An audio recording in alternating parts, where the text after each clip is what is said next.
Another massacre, another statement.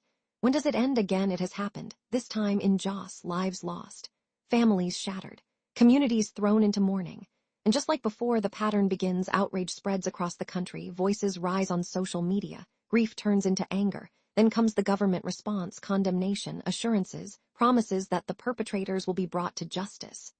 Have heard it all before. The cycle Nigerians know too well: attack, outrage, condemnation, silence. Then it happens again, different location. Same story, and Nigerians are left asking, when does this end? A government overwhelmed or something else? Is the government helpless? That is one of the hardest questions to ask, but one that refuses to go away. Because the primary responsibility of any government is simple: protect lives, protect property.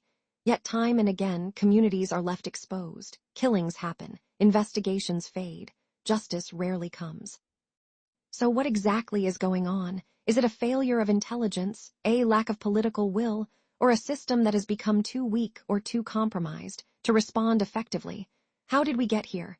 Nigeria was not always like this. Yes, there were security challenges, but not at this scale, not with this frequency, not with this level of seeming helplessness. Some point to years of neglected security reforms, poor coordination between agencies underfunded and overstretched, forces deep-rooted local conflicts, left unresolved. Others believe the problem runs deeper. A gradual normalization of violence.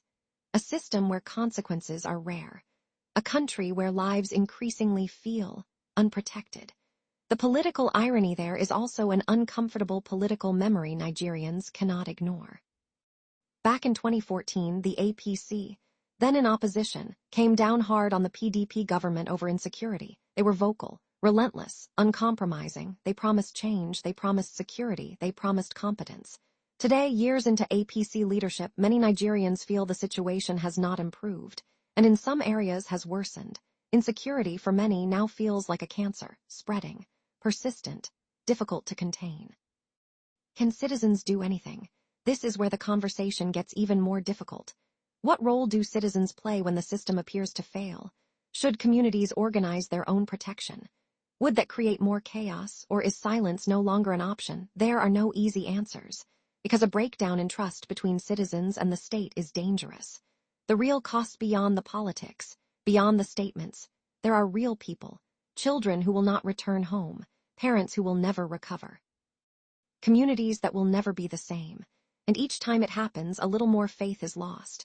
The question that won't go away, so we must ask, honestly, why does the government appear incapable of stopping this? Is it inability, is it unwillingness, or is the problem bigger than what we are being told? Final thought: because at this point, it is no longer just about one incident. It is about a pattern. And patterns demand answers. But then again, what do we really know? We are just thinking aloud.